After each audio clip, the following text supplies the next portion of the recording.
Hello guys, Josh MC2000 here, and today I'm going to be bringing you my review for Star Wars The Last Jedi, or Star Wars Episode 8, whichever you prefer to call it. But for the purpose of this review, we'll be calling it The Last Jedi. Okay, I know this review is incredibly late, and I'm going to start off by saying it is going to have a chockload of spoilers, but the thing is, if you've wanted to see it, you have probably already seen it by now. But there may be a handful of people who haven't, so if you haven't seen it, go minimize the video or save it in your favorites and go and watch the movie, then come back and watch this later. Okay, now, one thing I want you guys to know is I saw the movie like a week after it came out, and I've been kind of stewing with what I've been thinking about it, and I left the movie, and I was so hyped. It was like, I had a really great time. I had a blast, you know. Had one of my best friends. Really good, solid movie. But, when I got home, I had the same sort of effect I had with Force Awakens. I got home, I sat down, and I thought about it.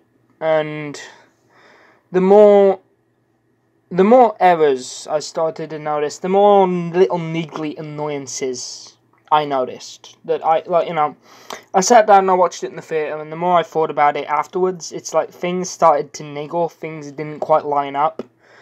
And, that happened. But, I'm going to start off with the positives. Positives in this movie. John Boyega, or Finn, regardless of how wasted his character was in this movie, he brought the charisma. Finn, I stand by my sentiment that Finn is the best character in these new movies.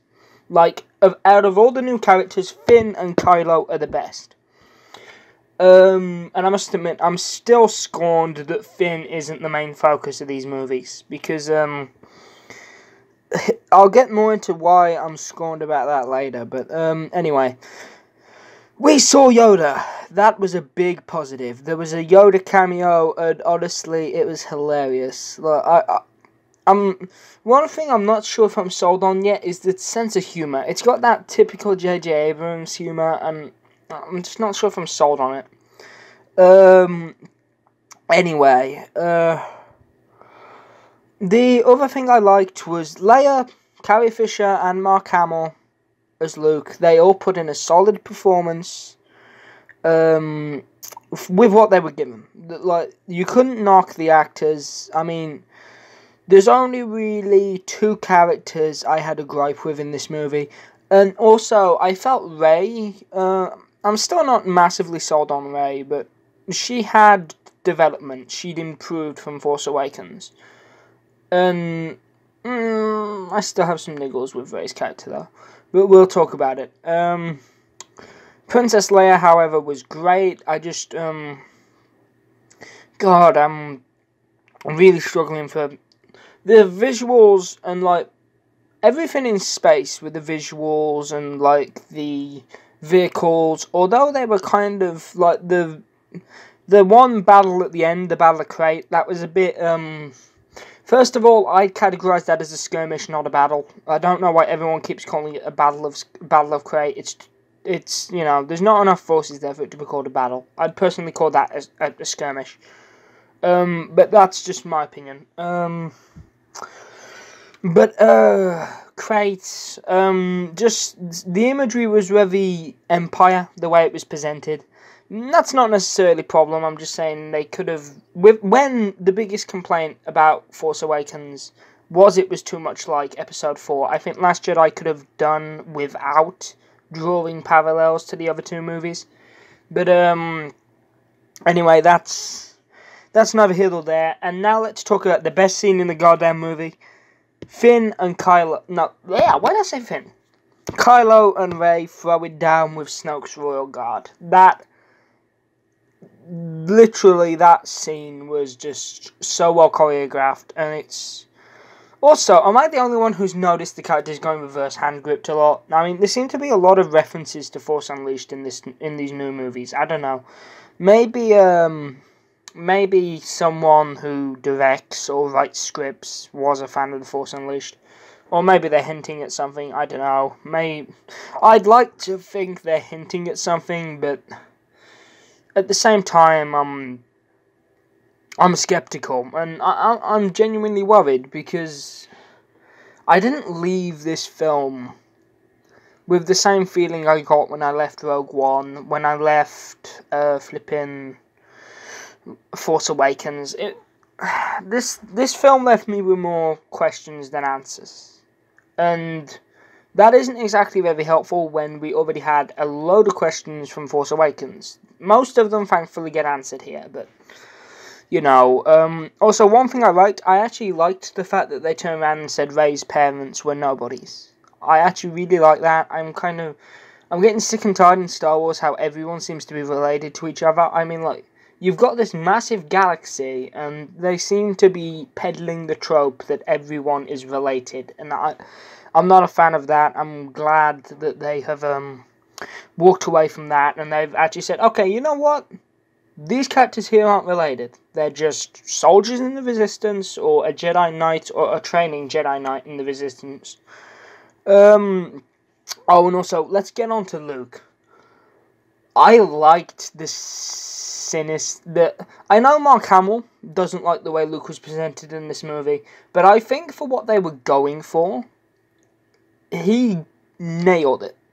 You've got Luke, who is this cynical old man that's just gone to this island to die, and it's like, he's very cynical. He doesn't believe in the Jedi anymore.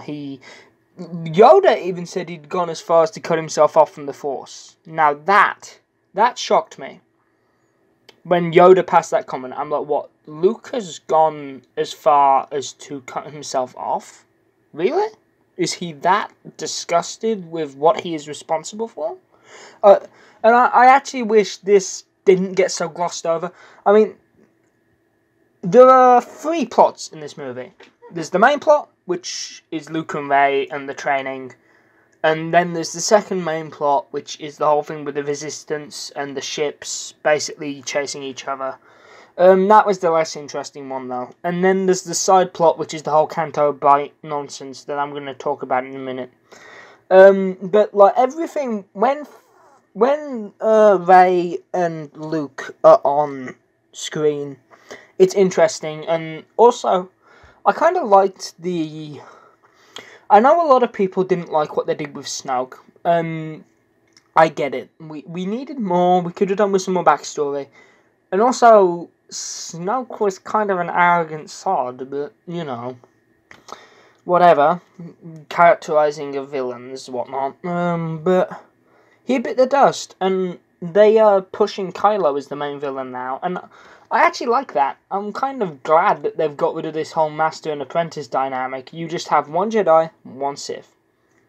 Hell, I'm not even sure if... No, Kylo isn't a Sith. He's a dark Jedi, and Rey is kind of trying to be a Jedi. I don't class either of them as Jedi or Sith. They're just Force initiates. Both of them. They're not of a caliber where I'd class them as Jedi or Sith, or like... You wouldn't class Kylo as a Sith anyway. He's a Knight of Ren. They're a dark side sub-faction. They're not Sith. Different thing. Yeah, okay. Now I've kind of explained my 2 cents on that. But also, they actually answered the question in this movie, what happens if you light speed jump straight at something? I remember in Empire, how Han turned around and said, you can't do that, you have to plot it, you have to do this and that, otherwise you could end up with something nasty. Like, you know, and we didn't know what that nasty thing was until this movie, when, one of the characters I had a gripe with decided to go Japanese kamikaze on everything, and just, blow a big hole in Snoke's ship.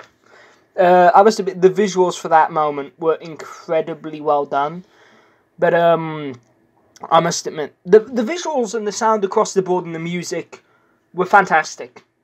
All of these new Star Wars movies, they've had no problem with the visuals and the music and the cinematography. I mean, the way the stuff on the Jedi Temple, the way everything was shot in this movie was brilliant, like, beautiful. But,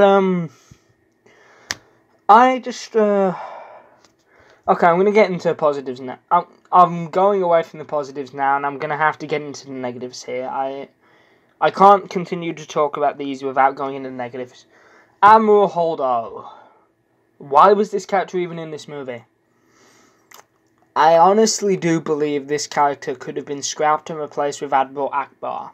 Because you kill Akbar off screen, and his death is completely ridiculous. I mean, like, it's a complete shock moment. And it's like, you're like, actually, yeah, this is war. People die. You don't always get people going out like heroes. People just die like that. This is war. You know, that was great. It gave you this feeling of, actually, yeah, this is war.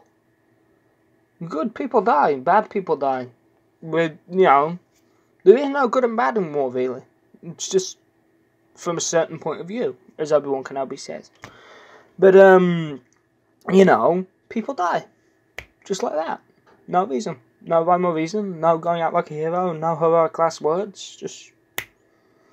And I honestly think it illustrated that perfectly. But I just wish that Akbar was such a fan favourite. Like, couldn't he have been the one who did the kamikaze? And I'm just thinking, it's in his character as well. You could totally buy Akbar doing something like that. Like, seeing this is the only chance to save Leia in the Resistance and being like, yeah, boom, go for it. Like, because Akbar, you know, he was a great leader, he was a great character, and I'm just saddened by the fact that he wasn't given the death he maybe deserved.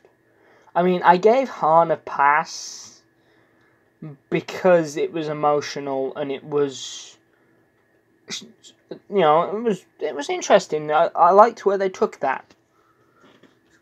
But the whole thing, and also Leia doing her Superman impression, I'm sorry, but I know it would have been insensitive to kill her off because Carrie Fisher is no longer with us, but seriously, guys, the explosion would have killed her. Like, if it killed Akbar and everybody else on that bridge, she would be dead too. Like, let's be realistic here. Like, yes, I know it's for entertainment and it's for, like, but honestly, everybody in the cinema was like, what? What is going on? This is not how the Force works. I mean, like, that was pretty much, like, everybody in the cinema just had this really puzzled look on their face, and we were just looking at each other as like, what the hell is going on right now? Like, that, me and my friend Dylan were watching it, and we just looked at each other, and we're like, what the hell are we watching? Is this Mary Poppins or Superman? I thought I walked into Star Wars. Well, you know, it's one of those things. They chose to do it. That whole scene with Leia is probably my biggest. That whole scenario with the bridge being blown up is my biggest nitpick with this movie. It's the biggest thing that doesn't make sense, and just the whole stuff with the ships.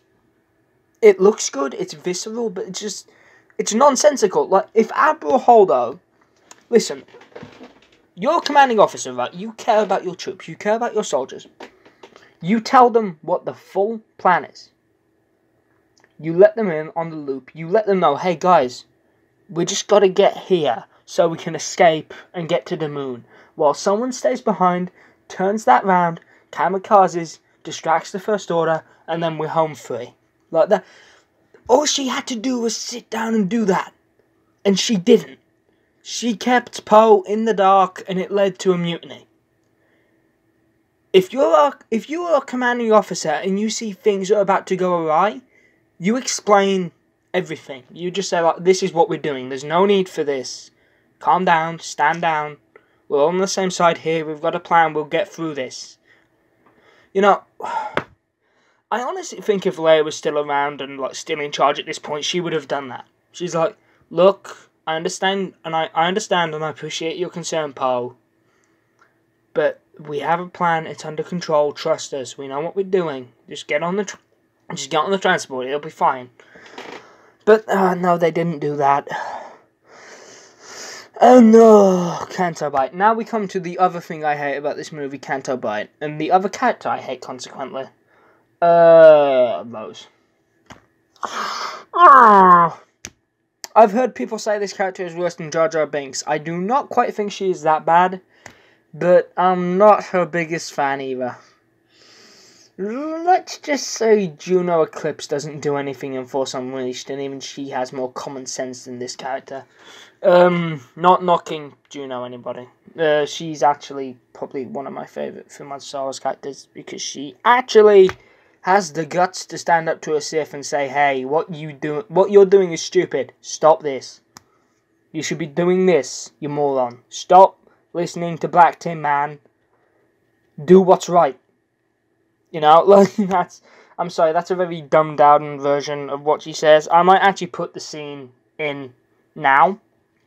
I hate being him. I think he does too. Master. Juno. I came to find out where you wanted to go next. But it looks like you've already been told. Juno, this isn't what it looks like. Of course it is. You're still loyal to Vader. After he branded me a traitor and tried to kill you, you're still his slave.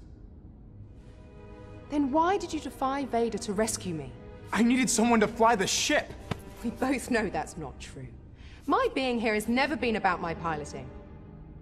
Sometime soon, you will decide the fate of the rebellion, not your master. And when you're faced with that moment, just remember that I too was forced to leave behind everything I've ever known. Please, don't make me leave another life behind.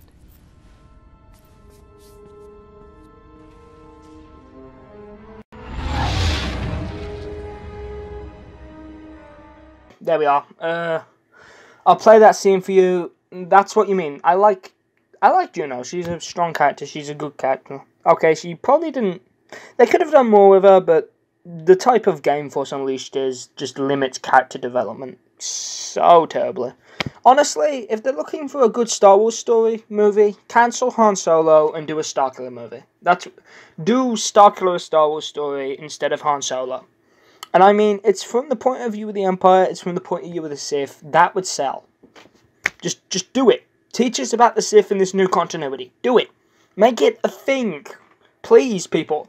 And it's in the period of Star Wars Disney is focusing in. Do it. Do it. Make it a thing. Hell, why was he not in Rogue One? That was perfect territory. Okay. Rant about that done. Back to Last Jedi. Canto Bite. Canto Bite just causes a massive problem for me because it shows the movie so hard trying to push politics and trying to lecture the viewer. And I'm just gonna make this point right here now, guys. I don't believe in pushing politics in any form of entertainment. Because if you are writing I write scripts, yeah? I write them to be entertaining. I write them to do the characters justice. I write them to help people relax, enjoy themselves. That's what I write it for. My Red Hood web series I'm writing, I'm not writing it to push an agenda. But, you know, and the whole scene with Canto Bite and the whole thing with Admiral Holdo as well, I feel, is just pushing an agenda, and Rey, for me, has been saved with some of her characterization. Okay, there was one stupid comment I just wanted to slap her for, which, after Luke died, she turns around and she says, he's at peace now, it was peaceful, and I'm like, that's bad cinematography. Have you ever heard Show Don't Tell? We saw him die. We saw the two sons. We saw it was peaceful. We don't need you to tell us. We were fine. We knew the death was peaceful. We felt it was peaceful through the visuals and the music and the sound and the way how Luke wasn't on the floor gargling or rasping in pain. The fact that he just meditated and just, bam, became one with the Force.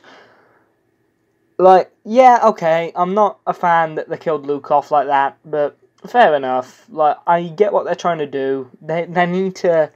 They can't keep relying on these older actors to keep coming back. So, yeah, whatever. As much as I hate it, as much as I hate having to see Luke go, I understand why they did it, and I don't give the movie flack for killing off Luke. Like, and also he had a genuine, legitimate fight scene with Kylo that was actually really good. I think it would have been better if he was there in person, and after Kylo, maybe have Kylo retreat, and then Luke succumbs to his injuries.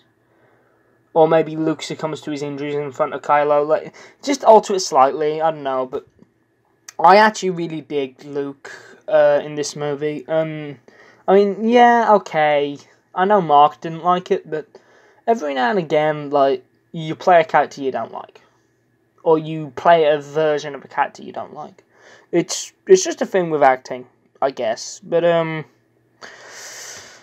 I can completely... I can forgive Luke being killed off, but I can't forgive the whole Canto Bight trying to push anti-horse racing and cruelty to animals. This thing is... Let me explain to you why I can't forgive this. You're trying to cram real-world politics into Star Wars, right? When Star Wars already has the philosophy of the Sith, the philosophy of the Jedi, the views of the Republic, the views of the Empire, the views of the Rebellion, the views of the Old Republic, the views of the Old Sith Empire. You've got all these different factions, and then you've got other factions like the Grey Jedi, or as they're called now, the Barosh Takers. On top of that, you also have views of scoundrels and criminals and bounty hunters. The Confederacy of Independent Systems. You have the Night Sisters. Completely different factions with all these different viewpoints. And you can do so much with that. Why leave that to focus on something in the real world? It astounds me when you have so much... And the Kaleesh as well. The Kaleesh, the Mandalorians. Those are two really interesting warrior races. Like, couldn't you have had them go to Kalee or Mandalore and have them do something on Mandalore and have us learn about the Mandalorians? I mean, I would have dig that. Because, I mean, with Disney's canon change, saying that Boba and Jango are no longer Mandalorians, which I absolutely detest. It's like, now the clones are no longer Mandalorians, so it doesn't make sense for Rex and Fordo to have the J guys and stuff, and like... Basically, that's one thing they've tweaked with that has fucked everything up, and I just basically ignore that. In my head, Boba and Jango will always be Mandalorians, because Boba has a Death Watch symbol on his armor and equipment, and Jango, his DNA was Mandalorian. The clones on Kamino are a testament to that. So that's just one little thing Disney messing with that I don't like. But, you know, that's neither here nor there, that's irrelevant. But I want them to stop trying to push points of view or push their politics. I just want them to focus on making good movies. Like, I don't care about politics. Politics has no place in any form of entertainment, whether it be comics, whether it be movies. I mean, it's why I haven't spoken much about Marvel comics on Comic Book Carnage. It's because I don't want to get into that argument. I don't want to roll my sleeves up and be like, yeah, this is my 2 cents. I don't like this. I hate this. I don't like this. I'd just rather it be left out. And, like, okay, yeah, use politics to characterize a character. Like, show us a character's views. Like, for example, Rorschach is incredibly right-wing, and he's right-wing to frightening degrees. Like, Rorschach is a mentally damaged sociopath that is very hard pressed in his views, and he has these views that he's grown up with because of no doubt his father and like, or what he believes his father to be, and like stuff like this, and that makes him who he is. Like, for example, Finn is a stormtrooper who deserted. He doesn't agree with the First Order. He doesn't... So, you know, you could say he doesn't like killing, but don't make a massive deal out of it. Just have Finn say a throwaway line like, you know, I hate this. Having to pick this blaster up. But, you know what? It's the world I live in.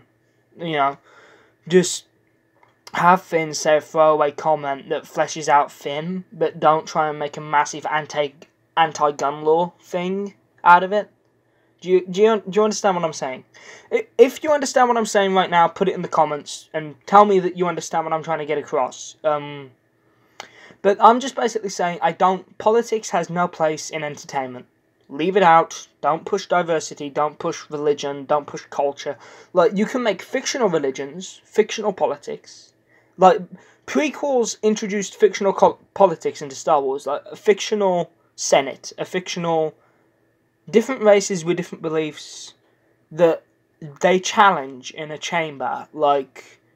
and they debate. They make decisions as a republic. Like, you know, have fictional stuff like that. But don't get forcing real-world stuff into it. I mean, you could make thousands of movies about all the different philosophies of all the races in Star Wars. Like, the origins and philosophy of the Sith is a movie. Origins and philosophy of the Jedi is a movie. The Ashlar and the Bogan, the Grey Jedi. Flipping the beliefs that non-Force users have. Mandalorian beliefs. Kalish beliefs. I can't, like, literally, I'm counting on my fingers. I'm gonna run out of fingers here, so I'm gonna stop. But you get what I mean, like, it has no place in fiction. I mean, just write something for the sake of enjoyment. I mean, anyway, I'm gonna move on away from this topic, because I'm not intelligent enough, and I'm not in a position of power enough to actually make any difference to this, so there, I've kind of said that I don't appreciate this, and as a consequence, I don't appreciate the Canto Bight plot. I appreciate Finn as a character. He's criminally underused. Finn is, in my opinion, one of the best characters to come out of these movies. He should have been involved in the main plot somewhat. Maybe they should have sent Poe to Canto Bight and had Finn on the main ship.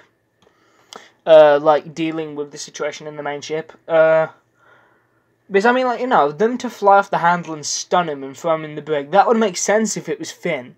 Because Finn doing a mutiny, like, being an ex-stormtrooper, that could be seen as, like, treason. That could be seen as, like, he's a spy.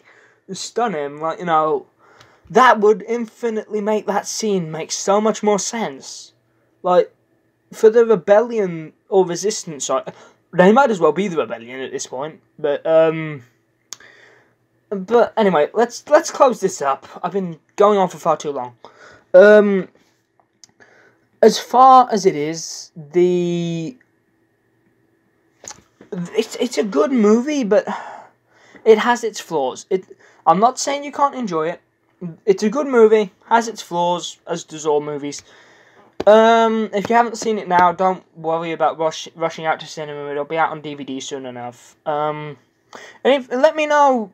I want to talk to you guys about this. Drop your thoughts in the comment section and let me know. I want to get talking to people about this. I want to broaden my perspective on this somewhat. Hope you guys enjoy, and I look forward to chatting with you all in the comments and in the next video. Goodbye.